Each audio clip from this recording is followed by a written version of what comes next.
Sarah Chen stood before the massive crystalline doors of the Zarkak's High Council chamber, trying to ignore the whispers of the alien diplomats around her.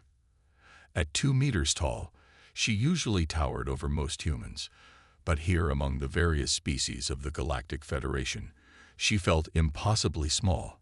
The ruby-scaled meridian to her left stretched nearly 4 meters high, while the hovering cloud of bioluminescent particles that made up the Vex ambassador could have engulfed her entirely.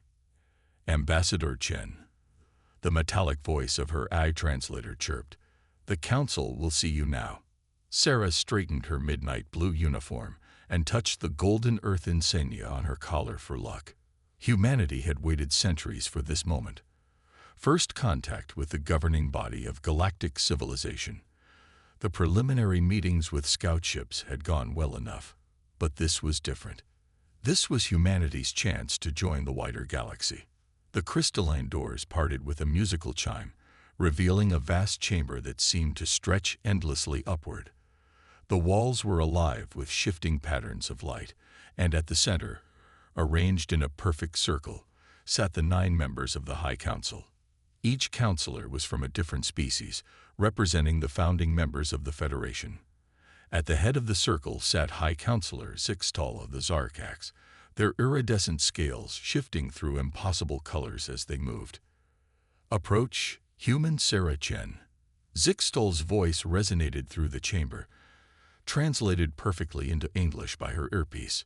We have reviewed your species application for observer status within the Federation.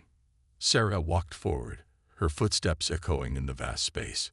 She had practiced this moment countless times, knew exactly what to say, how to say it. But something felt off about the energy in the room. The council members were too still, their attention too focused. Honorable Council, she began, on behalf of Earth and humanity. Tell us, Ambassador. Zixtal interrupted, their scales flickering with patterns that her translator couldn't quite parse. Why did your species lie to us? The question hit her like a physical blow. I don't understand, High Counselor. We have been completely transparent in all our dealings. A hologram materialized in the center of the chamber. Footage from Earth's history. Wars, environmental disasters, nuclear tests, social upheaval. Your application speaks of a unified, peaceful civilization ready to join galactic society. Yet your history speaks of division, violence, and destruction. You claim to have moved beyond such things, but our deep scans of your world show military installations, weapons research facilities, and ongoing conflicts. Sarah's mind raced. The application had addressed this, humanity's troubled past and ongoing challenges, but also their progress, their potential. She had to make them understand. High Counselor, with respect, we never claimed to be perfect. We showed you our complete history, including our mistakes. It's true that we still have military forces and conflicts, but we've made incredible progress. In just the last century. Progress. Another council member, a being composed entirely of crystalline structures, cut in. Your species still fights amongst itself over resources that could be shared, beliefs that could be reconciled, borders that could be dissolved. You are children playing with forces you barely understand. Yes, Sarah said, her voice growing stronger. We are young compared to your civilizations. We make mistakes. We struggle. But that's exactly why we need to join the galactic community. To learn, to grow, to access our technology, our resources. Zixtal's scales had turned a deep pulsing red. We have seen how quickly your species adapts and adopts new technologies, how aggressively you advance. You are too unpredictable, too volatile. Sarah felt the situation slipping away from her. Everything she had prepared, all the carefully crafted diplomatic responses, seemed hollow in the face of their fundamental distrust. So she did something that centuries of human diplomats had learned was either the best or worst possible choice. She spoke from her heart. We are all those things you say, she admitted, her voice carrying clearly through the chamber. We're messy, complicated, and sometimes we're our own worst enemies. But we're also explorers, dreamers, and problem solvers. We look at the impossible and try anyway. We fall down and get back up. We learn from our mistakes. Not always quickly, not always gracefully, but we learn. The council chamber had gone completely still. Even the walls seemed to have frozen their shifting patterns. And yes, we would love to access your technology and resources, not to weaponize them, but to solve the very problems you're criticizing us for, to heal our planet, to unite our people, to become better than we are. Isn't that what the Federation is supposed to be about? Growing together? Or is it just a club for those who have already achieved perfection? The moment the words left her mouth, Sarah knew she had made a terrible mistake. The chamber erupted in a cacophony of translated outrage. Zixtal's scales were now pulsing with patterns so intense that her translator simply displayed error messages. You dare question the foundations of the Federation? Zixtal's voice cut through the chaos.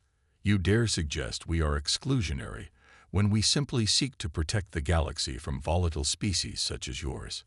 Sarah stood her ground, even as she felt years of diplomatic work crumbling around her.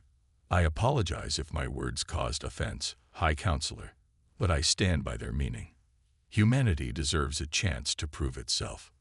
Oh, you shall have your chance, Ambassador Chen.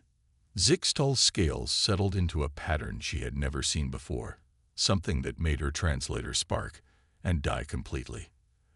The Council will convene privately to determine the nature of your proof. As Sarah was escorted from the chamber by silent guards, she couldn't shake the feeling that she had just started something much bigger than a diplomatic incident. She had challenged the fundamental assumptions of the most powerful governing body in known space. And somehow, she knew that humanity's future would hinge on what happened next. 3 days had passed since Sarah's disastrous audience with the High Council. She sat in her temporary quarters aboard the Federation diplomatic station, staring at the swirling nebula visible through her window. The room, designed to accommodate multiple species, felt cavernous and cold. The environmental controls kept readjusting themselves, unable to determine her optimal comfort settings. Her communication terminal chimed for the 100th time that day. Another message from Earth's Emergency Response Committee. She ignored it. What could she tell them? That she had possibly doomed humanity's chances of joining galactic society because she couldn't keep her mouth shut. The door chimed, a melodic sequence that indicated a Zarkax visitor. Sarah straightened her uniform and tried to compose herself. Enter. The door dissolved into light, revealing not just any Zarkax, but High Counselor Zixtal themselves. Their scales had settled into a pattern of deep blue and gold that her newly repaired translator interpreted as formal judgment. Ambassador Chen. Zixtal's translated voice filled the room. The Council has reached its decision. Sarah gestured to one of the adaptive chairs, which immediately reconfigured itself to accommodate Zarkax's physiology. Would you like to sit, High Counselor? This will not take long. Zixtal remained by the door, their scales rippling. Your species presents us with a unique problem, Ambassador. Your potential for advancement is remarkable, perhaps unprecedented. Yet this same quality makes you dangerous, not just to yourselves, but to the stability of galactic society. Sarah kept her voice steady. Every spacefaring species must have gone through similar phases in their development. No, Zixtal's scales flashed. You are unique in your chaos. Other species followed predictable paths of advancement. Yours branches in all directions simultaneously, creating and destroying with equal passion. It is disturbing. So what's your decision? To isolate Earth? Deny us access to the galaxy until we become more predictable? The Council has designed a more interesting solution. Zixtal produced a small crystalline sphere that projected a hologram into the center of the room. You, Ambassador Chen, will face 3 trials. Each trial represents a fundamental principle of galactic civilization that your species seems to lack: harmony, wisdom, and transcendence. Sarah studied the rotating symbols in the hologram. What kind of trials? The first will test your ability to achieve harmony with beings fundamentally different from yourself. The second will challenge your species' approach to knowledge and progress. The third, Zixtal's scales shifted to a pattern her translator couldn't parse. The third will determine if humans are capable of moving beyond their basic nature. And if I fail? Earth will be classified as a protected developing world. A barrier will be established around your solar system.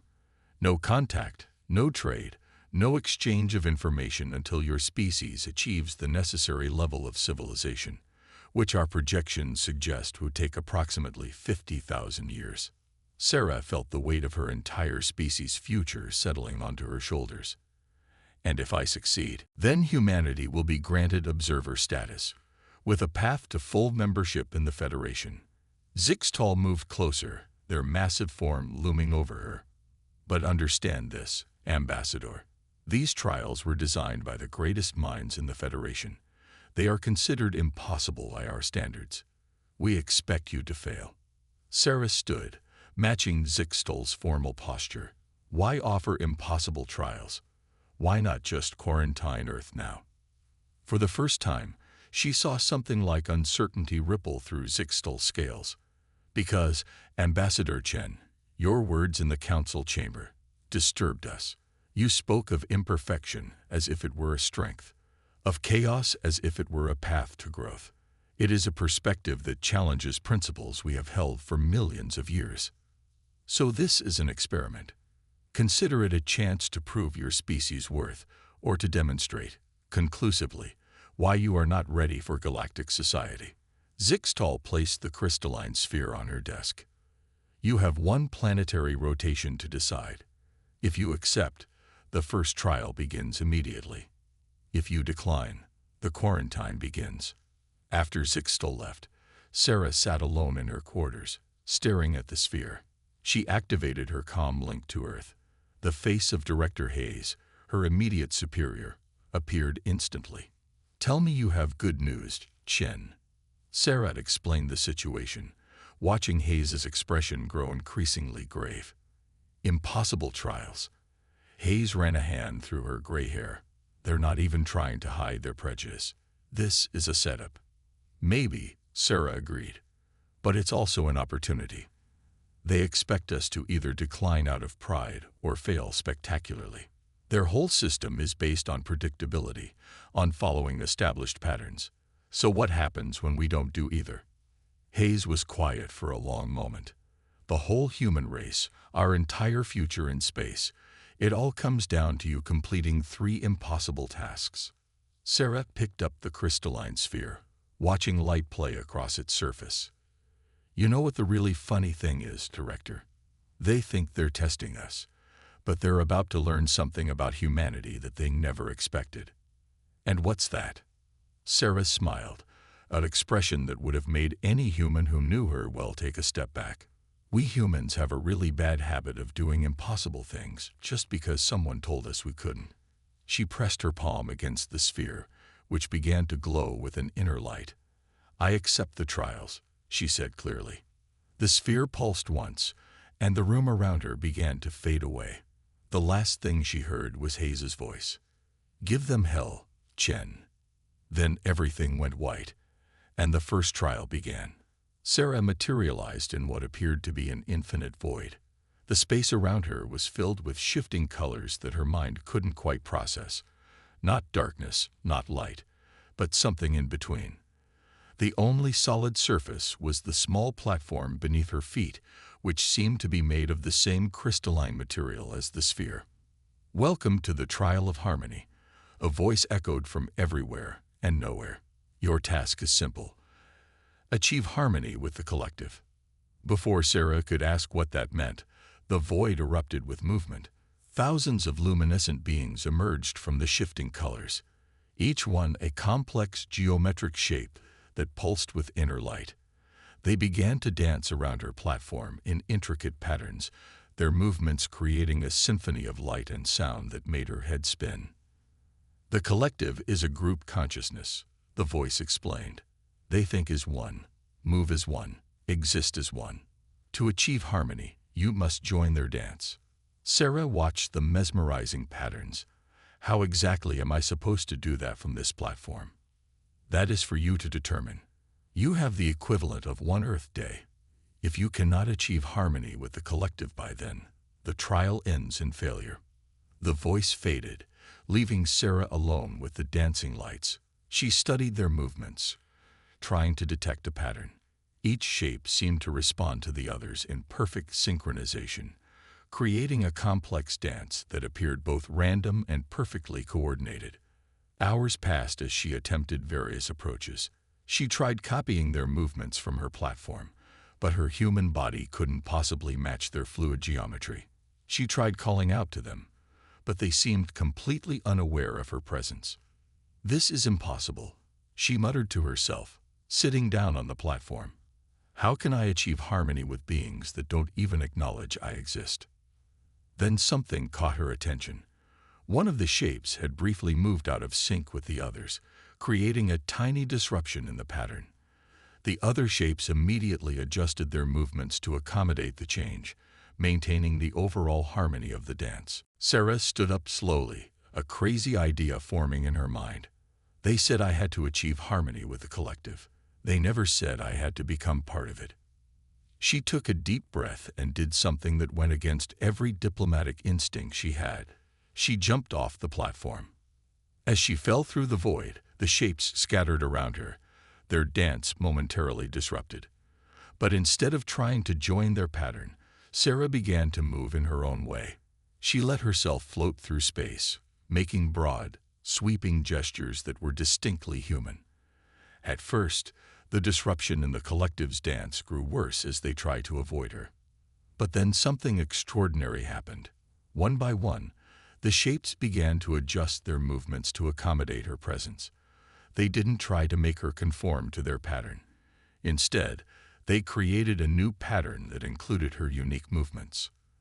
The dance changed, becoming something entirely new. It was no longer the perfect, synchronized performance it had been before. Now it had variations, unexpected turns, moments of chaos that resolved into new forms of order. Sarah's human movements became part of the greater whole, not by conforming to it, but by making it adapt to include her. "Stop," the voice commanded, and everything froze. Sarah found herself back on the platform, surrounded by the now still shapes of the collective. "This is not harmony. You have disrupted the perfect unity of the collective."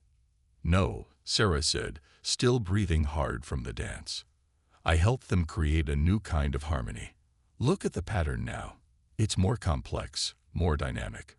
True harmony isn't about everyone being the same or thinking the same way. It's about finding ways to move together while remaining true to who you are." The voice was silent for a long moment. The shapes of the collective began to pulse with new colors, their geometric forms shifting in ways she hadn't seen before. "The collective agrees with you," the voice finally said, sounding puzzled. "They say the new dance is more interesting." This was not the expected outcome. Sarah smiled. Humanity doesn't do well with expected outcomes. Nevertheless, the voice continued, "You have achieved a form of harmony with the collective, albeit not in the way we anticipated. The first trial is complete." The void began to fade around her, but before it disappeared entirely, Sarah saw the shapes of the collective begin to dance again. They were still incorporating the variations she had introduced, creating patterns that were both ordered and unpredictable, unified and diverse. She rematerialized in her quarters on the Federation station, the crystalline sphere now glowing with a soft purple light. On its surface, one of the three symbols had changed color, indicating the completion of the first trial. Her comm unit was blinking with urgent messages from Earth, but Sarah took a moment to catch her breath. She had passed the first trial, but she knew the next ones would be even harder. The Federation had expected her to either try forcing her way into the collective's pattern or to give up entirely. Instead, she had shown them a third option, one that challenged their fundamental understanding of harmony. As she finally reached for the comm unit, she wondered what other assumptions she would have to challenge in the trials to come. The Federation thought they were testing humanity's readiness for galactic society, but with each trial, they were also testing their own ability to accept new ways of thinking. Sarah had a feeling that by the end of these trials, both humanity and the Federation would be forever changed. Sarah barely had time to report her success to Earth before the crystalline sphere pulsed again, and reality shifted around her. This time, she found herself in what appeared to be a vast library. But unlike any she had ever seen, instead of books or data terminals, the space was filled with floating orbs of light, each containing what looked like a universe in miniature. "Welcome to the repository of all knowledge," a new voice announced. Unlike the mechanical tone from the first trial, this one was warm and multilayered, as if multiple beings were speaking in perfect harmony. "Here, we store the accumulated wisdom of every civilization that has ever joined the Federation." Sarah walked between the rows of floating orbs, mesmerized by the swirling galaxies within each one. "It's beautiful," she breathed. "Your trial is simple," the voice continued. "Before you are three problems that currently plague your species. Choose one, and using the knowledge contained within the repository, provide a solution. You have the equivalent of one Earth day." 3 larger orbs floated down before her. Inside the first, she saw images of Earth's ongoing climate crisis. The second showed the growing divide between human and artificial intelligence. The third displayed the conflicts over limited resources that still sparked wars across her planet. "Just one solution?" Sarah asked. "With all this knowledge at my disposal, choose wisely," the voice advised. "But remember, any solution must be implemented by your species as you currently are. The knowledge you gain here cannot rely on technology or understanding that humanity has not yet achieved." Sarah studied the 3 orbs carefully. Her first instinct was to tackle climate change. Surely, with the combined knowledge of countless civilizations, there would be a solution that could save Earth's ecosystems. But something about that felt too straightforward. "Before I choose," she said, "may I examine the repository's information about how other species solved these kinds of problems?" "You may." Sarah spent hours diving into the histories of various civilizations, watching how they overcame their greatest challenges. A pattern began to emerge that made her increasingly uneasy.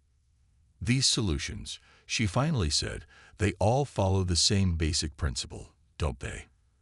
The species identifies a problem, finds the most efficient solution in the repository, and implements it uniformly across their civilization." "Of course," the voice replied. "That is the path of wisdom, to learn from those who came before and follow their proven methods." Sarah walked back to the 3 orbs representing Earth's problems. "And that's what you expect me to do? Find a solution that's worked before and apply it to humanity? It would be most wise." Sarah took a deep breath. "Then I reject this trial." The library seemed to ripple around her. "Explain." "Every solution in this repository assumes that wisdom means finding the right answer and applying it uniformly. But that's not how humanity works, and it's not what we need." Sarah gestured to the 3 orbs. "These aren't just technical problems. They're human problems. They're messy and complicated and interconnected. All the more reason to apply proven solutions," the voice argued. "No," Sarah countered. "The real wisdom humanity needs isn't a perfect solution to any one problem. It's understanding that we have to solve them all together, messily, with lots of different approaches, learning from our mistakes as we go." She pointed to the climate crisis orb. "Look at how humanity is tackling this right now. Yes, we're too slow, and yes, we're making mistakes. But we're also approaching it from 1,000 different angles. New technologies, cultural changes, economic reforms, local initiatives. Some fail, some succeed, and we learn from all of them." The library dimmed slightly, as if considering her words. "You would reject the accumulated wisdom of the galaxy. I would reject the idea that wisdom means following someone else's path." Sarah walked through the rows of knowledge orbs. True wisdom for humanity isn't about finding the right answer. It's about learning how to find answers together. It's about understanding that our chaos, our arguments, our competing ideas. That's not a weakness to be solved. It's a strength to be embraced. And, interesting perspective, the voice said slowly. But without a specific solution, how can you pass this trial? Sarah smiled. I just gave you the solution. The answer to humanity's problems isn't in this repository. It's in understanding that we have to find our own way, learning from others, but never simply copying them. That's the wisdom humanity needs right now. There was a long silence. The orbs around her began to pulse with new patterns of light. You have done something unprecedented, the voice finally said. You have suggested that the repository itself represents an incomplete form of wisdom. That true wisdom might lie not in accumulating perfect solutions, but in understanding how to seek them. Is that a pass or a fail? Sarah asked. It is. Neither. And both. Like humanity itself, your answer defies our existing categories. The voice seemed to gain new layers of complexity. The trial is complete, but you have given us much to contemplate. The library began to fade around her, but before it disappeared entirely, Sarah noticed something strange. The orbs of knowledge were moving differently now, colliding and combining in new ways, creating patterns she hadn't seen before. Back in her quarters, Sarah watched the second symbol on the sphere change color. She had passed 2 trials, but she knew the third would be the hardest. The Federation had called it the trial of transcendence, moving beyond one's basic nature. But Sarah was beginning to suspect that the real trial wasn't about changing human nature. It was about helping the Federation understand that their idea of transcendence might be just as limited as their ideas about harmony and wisdom. As she prepared herself for the final trial, she couldn't help but wonder, who was really being tested here, humanity or the Federation itself? The third symbol on the sphere began to pulse before Sarah could even catch her breath. This time, the transition was different. Instead of being transported somewhere else, the room itself transformed. The walls became transparent, revealing the vast expanse of space around the station. But it wasn't the space she knew. Multiple suns of impossible colors painted the void with shifting auroras. Structures that defied physics floated in the distance. Cities made of light, rings of energy that spanned between stars, and things her human mind couldn't even categorize. High Counselor Zixtol materialized before her, their scales now shifting through colors she had never seen before. Welcome, Ambassador Chen, to what your species might call the future. This is real, Sarah asked, trying to process the impossible vista before her. As real as your present, Zixtol replied. This is where the Federation's eldest species dwell, those who have truly transcended their original nature to become something greater. More beings began to appear in the room, or rather, suggestions of beings. They were forms of pure energy, geometric patterns that hurt her eyes to look at, and things that seemed to exist in more dimensions than she could perceive. The trial of transcendence is simple, Zixtol continued. Join them. Sarah tore her gaze away from the transcended beings to stare at Zixtol. Join them? How? The technology exists to transform your consciousness, to free it from the limitations of your physical form, to transcend your human nature, and become something greater. Zixtol gestured to a crystalline pod that had appeared nearby. Many of our species have taken this path. It is the ultimate evolution, to move beyond the constraints of biology and mortality. Sarah approached the pod slowly. Inside, she could see swirling energies that promised transformation. And this is what you consider transcendence, abandoning our physical form to become energy beings.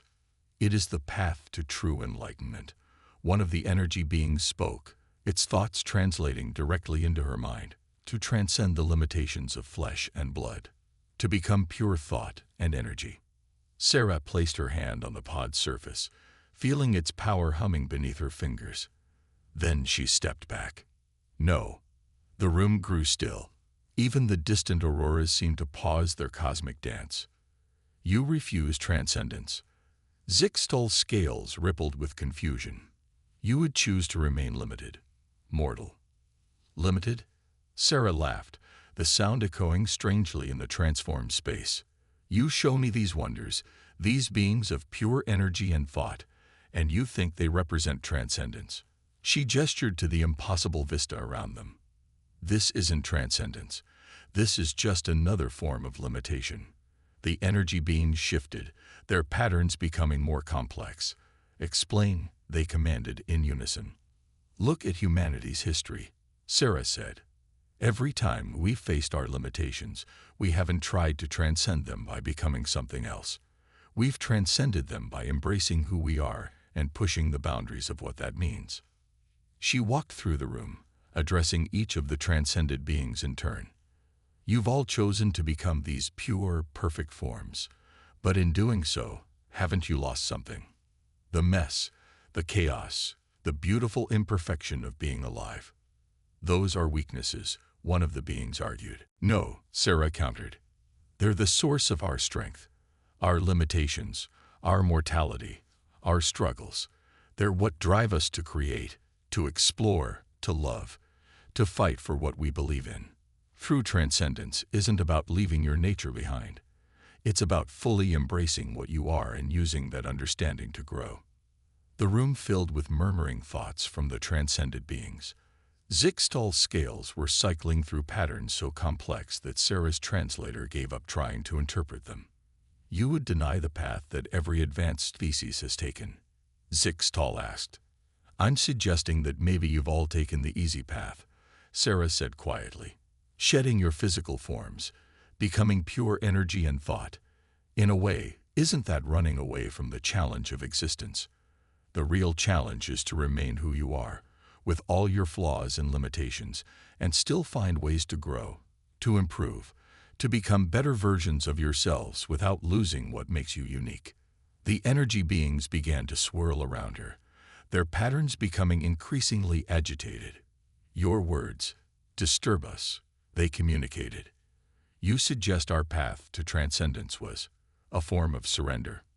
I'm suggesting that there might be more than one path to transcendence, Sarah replied. And that humanity's path, messy and chaotic and imperfect as it might be, is just as valid as yours. Suddenly, the room exploded with light. When Sarah could see again, she found herself back in the High Council chamber. All 9 council members were present, along with representatives from dozens of other species. The transcended beings remained as well, their energy forms casting impossible shadows on the crystalline walls. Zixtal spoke, their voice carrying a new tone she had never heard before. Ambassador Chen, you have completed all 3 trials, though not in any way we anticipated. You have shown us forms of harmony, wisdom, and transcendence that we had not considered possible. The crystalline sphere in Sarah's hand had completely changed color now, all 3 symbols glowing with a warm light. The Federation has existed for millions of years, one of the transcended beings spoke. We thought we had discovered all possible paths of advancement. You have shown us that we may have become rigid in our thinking. Perhaps, another council member added, that is why we found your species so disturbing. You represent a path we had forgotten was possible. Zixtal's scales settled into a new pattern, one that Sarah's translator interpreted as acceptance with curiosity. Humanity will be granted observer status in the Federation, they announced. But more than that, we request something unprecedented. We wish to learn from you, even as you learn from us. Perhaps there is wisdom in your chaos that we have forgotten. Sarah felt tears in her eyes, a very human reaction that she no longer felt any need to hide. We would be honored to learn and grow together. As the chamber erupted in discussion and debate, a scene that would have been unthinkable in the Federation just days ago, Sarah smiled to herself. She had come here expecting to prove humanity's worth to the galaxy. Instead, she had helped the galaxy remember something it had forgotten. That true advancement doesn't come from transcending who you are, but from having the courage to remain yourself while constantly growing, learning, and changing. The Federation had thought they were testing humanity's readiness for galactic society. In the end, they had discovered that galactic society might not have been ready for humanity. And that, perhaps, was exactly what both sides needed.